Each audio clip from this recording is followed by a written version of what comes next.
propagate the endless cycle of battles he keeps fighting. Yeah, well, it's living.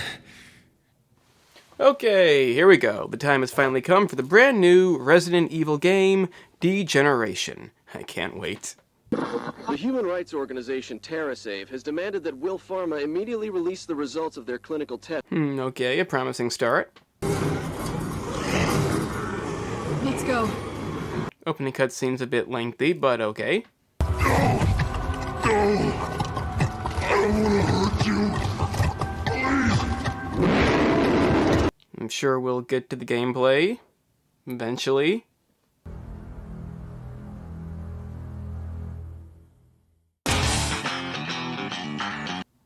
Oh, it's a movie. Not sure anybody would want that, but at least I know I'll never do it again. While nobody ever really wanted the live-action Resident Evil movies, I think the same can be said for the computer-animated ones. Yeah, these may be canon and feature the characters we want to see, but when you really think about it, it doesn't make a whole lot of sense. Resident Evil is gameplay-driven. Despite the countless complaints the newer games tend to get, it's usually a lack of horror that ends up being the issue. And to be completely honest, I don't think compelling narratives have ever been the franchise's strong suit. With the exception of the miniseries Infinite Darkness that at least made an attempt at something different, while still not being that great and giving us a unique ending that'll probably amount to nothing. Most of these are the same plots from the games, capitalizing on the least interesting elements, and concluding with a mindless action set piece that would even have Michael Bay rolling his eyes. Now, I'm not going to pretend I'm a huge Resident Evil fan these days, but there was a time when I was kind of obsessed with this franchise, maybe even top 3, and even then, I still didn't get the point of these. And for that reason, the newest offering, Death Island, failed to get my attention until it eventually popped up on Netflix, in which I figured why the fuck not. There's 2 things about this movie that stand out amongst any other Resident Evil product. 1, the inclusion of 5 main characters. Despite Leon and Jill being the most popular of their respective sex, they've never actually been on screen at once. And the other thing that hints at the title of why this movie had potential. The premise of this film, aside from zombies and bioweapons, is that Jill, who seems to have inherited the remake look, while nobody else has, is somewhat affected by the events of Resident Evil 5, in which she was controlled by Wesker, and this plays into about 1 scene. Yeah, all the potential that could have come from this and another scene we'll get to later is completely thrown away. It affects virtually nothing, and seems more like an excuse to focus on 1 character. I'm not saying the rest don't do anything, but in the end, even having all 5 isn't really needed. I expected to watch this, try and stay awake, and never give it a second thought, but for the audacity to try and draw us in with character development that would never be, it's fallen into why the fuck would you do this territory and warrants a closer look. So let's just give it that closer look and see just how embarrassing it is these days to be a fan of this series. The movie opens back where it all began with the events of Raccoon City, and a firm deployed by Umbrella to evacuate the people they like, and kill anybody else who tries to leave. In other words, high-ranking officials and executives. So, given the fact that we've highlighted one of these guys as not being okay with this, being Dylan, played by Damon Mills, and the fact that every one of them gets bit, aside from him and his best friend JJ, I hope that's on purpose, I've got a feeling we have the antagonist. HQ says we have to quarantine them and stand by. Quarantine? They're given orders to kill them, and JJ's okay with that, Dylan isn't. We don't see how this turns out yet, but do we really need to cut back to it? We know how it turns out. We then have our intro showing off the Avengers theme we have going here, and we see Leon Kennedy, played by Matt Mercer, who was trying to apprehend the movie's sub-villain slash comic relief knockoff, Antonio Taylor, for selling classified information. Problem is, he's been kidnapped by an unknown assailant, so a bike chase ensues. Which is kind of scary. I'm pretty sure in the last movie he killed a few innocent people in one of these. But speaking of the last movie, Maria has returned. I think she was in that. And is mad at Leon for killing her father or something, I don't know. The point is, she stops him, Leon is literally indestructible, and doesn't appear again in the movie for some time. I loved that bike. But he does at least attempt some good lines. Some of them land. So moving on to the supposed development they promised, as we see Jill Valentine, played by Nicole Tompkins, who is, get this, not listening to orders. Stand down. She's with me. Zombies don't put their hands up or use guns. Not to mention being the only notable female in the BSAA. You guys should know this. Rebecca Chambers, played by Erica Hill, has this to say. I'm having her write up the report about last night. Ah, I get it. Punishment.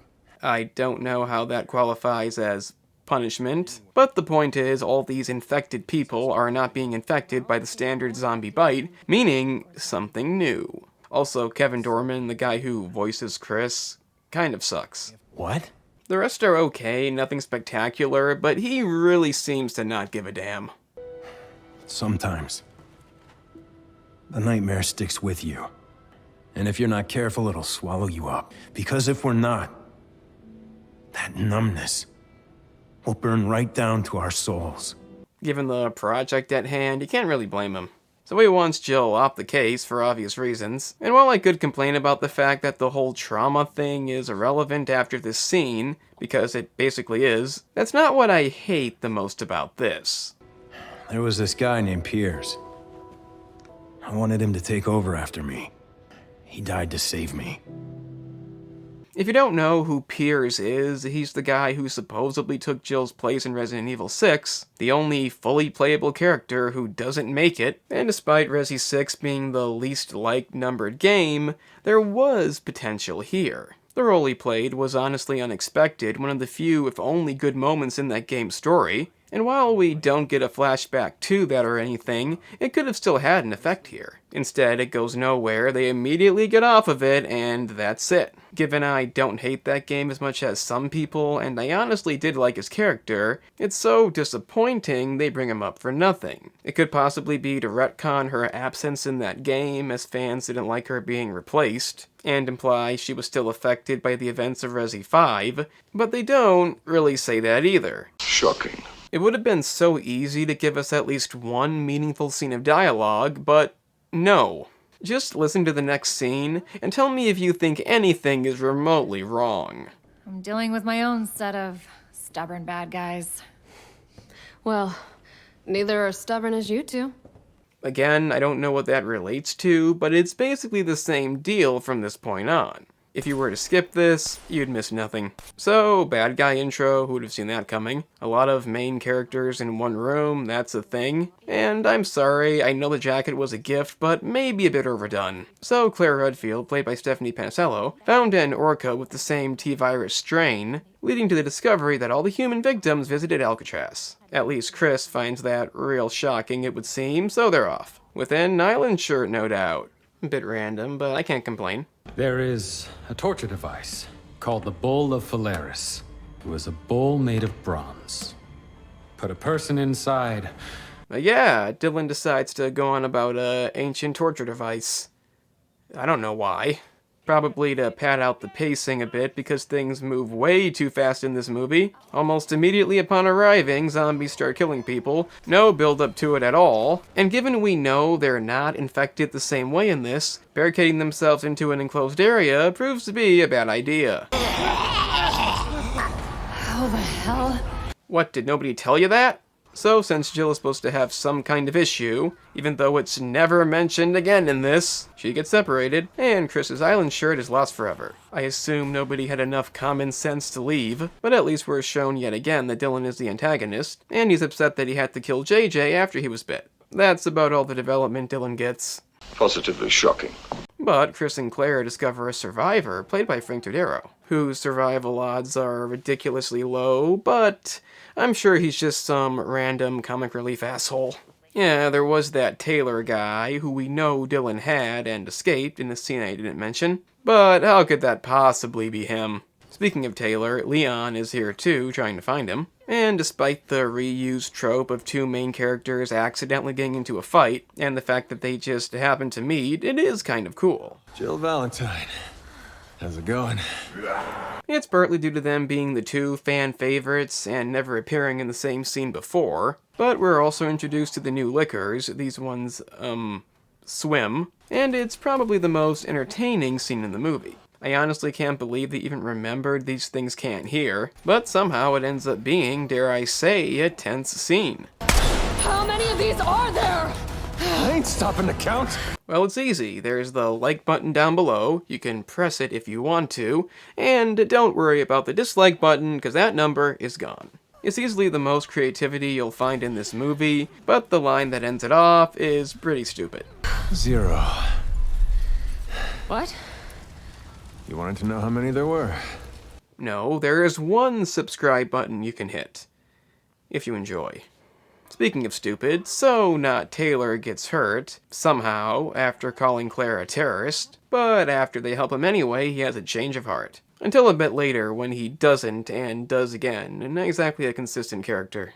It doesn't matter anyway, as something bites Chris and Claire, causing them to lose energy, and Maria is there too. Meanwhile, Jill and Leon find the blueprints for the mosquito-like biodrones, likely what caused this, but luckily Rebecca just so happens to be on the way there with the antibodies. Isn't that convenient? Dylan tells them they can find him in the main prison block, in which they find that Chris and Claire are not in good shape, and Davis, get this, is actually Taylor. If only there'd been a subtle hint at that.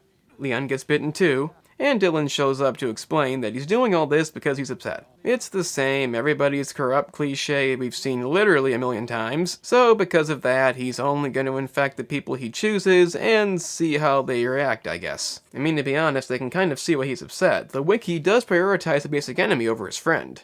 The reason he didn't infect Jill has nothing to do with the trauma, in case you're wondering, it's just random. But credit where credit's due, this is kind of funny. Despite the fact you lose team members on every single mission. It's funny because it's true. It's completely true. What the fuck? He tells Jill to shoot Claire to save the innocent man, who Leon just explained was anything but innocent. But despite this not making any sense, this is still something we've never seen. We've seen characters in emotional situations, I'm not saying everything is just mindless action, but never have we had an ultimatum like this. One main character being told to kill another main character, as it's the supposed right thing to do, is a new idea, and even though we know that won't happen, I am curious to see how this plays out. It's obvious Rebecca's not going to get there in time, so it'll take some kind of clever twist to... You waited too long, Jill. I'm disappointed. Okay, now I'm pissed off. All that bullshit we just sat through for this. No decision, no development, nothing. I don't get why they did this. Why did he even set this up? What was the point of this? The guy was corrupt anyway, so what does this accomplish? She just runs away, that's it. There's not a scene when she thinks about them all being dead. In fact, they're not even afraid because they know she'll figure something out? We got Jill. Did you really both just say that in unison? I don't know when she became so special. Everyone in this room is indestructible, we know that. And she doesn't really do anything about this on her own, as nobody could. So, it's just stupid. Speaking of stupid... If I met you all sooner, maybe I could have turned it around. Yes, if only this awful man had met them all sooner, these perfect people. If only he'd met these perfect people sooner, everything would have been different. Meanwhile, Rebecca's entire team gets eaten by a shark, but she's okay, and wants to decide who gets it first. Well, Leon, on one hand, I'm not in as many installments as you, but then again, they did get the motion capture guy to voice Chris, so... yeah... Leon goes off on his own to fight the sub-villain. Why he couldn't wait a minute, I don't know. But it would seem he's outmatched. No, really, she has several opportunities to snap his neck, but like I said, he's indestructible and apparently immune to bruising. Then, upon seeing an opening, he decides to get good and finish her off. Now you can be with your dad again. Nah, it didn't land. Everybody then meets up, Dylan becomes a giant fish. Megalodon. And stupid slow motion nonsense cues the final boss. It has action, and that's about it. I mean, it's okay, at least all 5 characters do something, and use that handy password plot device to stop the drones, and use them against Dylan, but I wouldn't call it anything new. You could easily get the same thing out of any of the games, and actually play it. I can't deny the novelty of having everybody on screen at once, but that can only go so far. You kill everyone because you feel guilty for killing your friend?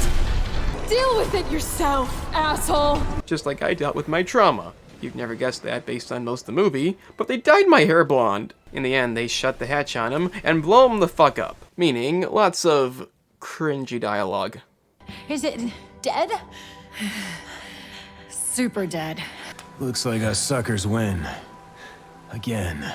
So do giant shark monsters. Enough, enough, enough. That's it. That's it for Resident Evil Death Island. What a stupid title. Again, if you like this kind of thing, good for you. I don't see why these need to exist, even if you want mindless action. There's better places to go for that. And if Resident Evil Death Island just gave us that, I really couldn't complain too much, as I did sit down to watch it. This comes down to promising us something different that wouldn't be that out of place for the games, and blatantly ignoring it. It just wouldn't have been that hard to do. There were so many opportunities throughout the movie, but it pure and simply didn't happen. It got fairly close at some point, but again, too much to ask. And while it is nice seeing all the main characters on screen, and there was that decent bit with the lickers, it's mostly the same deal that any of the games could easily provide. There's just no reason to watch this. It's the definition of pointless. If you like it, that's okay, but for promising what it couldn't give, rehashing the same overused plot, and simply offering nothing of value, I'd have to recommend to you and all the loyal fans, do what I almost did and give this lazy movie a skip. I'm the analyst, and remember kids, if you want your kids to be famous someday, do not name them after a classic video game enemy. It's competition. So, you've made it to the end. That's an impressive feat indeed. Since you managed that, I guess check out the gaming channel, in which I cover a variety of gaming topics, like analysis videos, such as this one. If you're into that, then press the link in the description. It's that simple.